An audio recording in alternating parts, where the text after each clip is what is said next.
Pouca gente sabe, mas herdeiros legítimos podem perder o direito à herança. Entenda mais sobre o assunto. Doutor Bruno, de acordo com a legislação, o que é exatamente a herança? A herança é um conjunto patrimonial, seja ativo, seja passivo. Desde um imóvel, um apartamento, um lote, um carro, mas também a dívida do consórcio, o contrato no banco, o IPTU. Então, ativo e passivo formam a herança. O ativo deve pagar o passivo.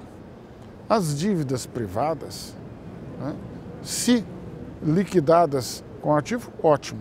Se ultrapassarem o ativo, as dívidas privadas não precisam ser pagas, estão limitadas ao ativo.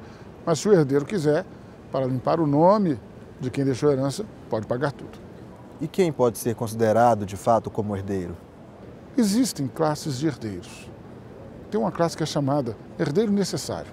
São os filhos e netos ou os pais e os avós. Essa classe recebe necessariamente metade do patrimônio deixado. Por isso se diz que fulano só pode dispor de metade do seu patrimônio, porque metade é obrigatoriamente dessas pessoas. Se não houver essas pessoas, aí sim teremos a outra classe de herdeiros, não é? E a pessoa poderá dispor de todo o seu patrimônio, por exemplo, num testamento, deixando de contemplar o irmão, deixando de contemplar o tio ou o primo.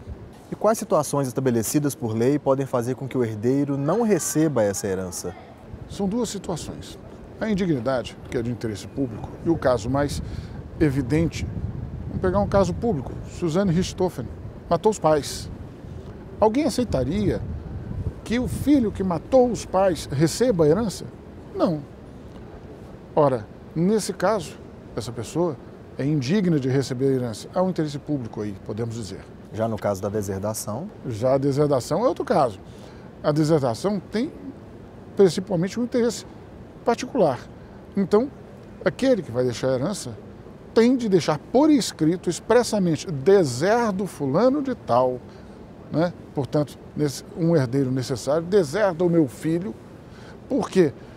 Porque ele me caluniou, ele entrou com uma representação falsa contra mim na delegacia, né?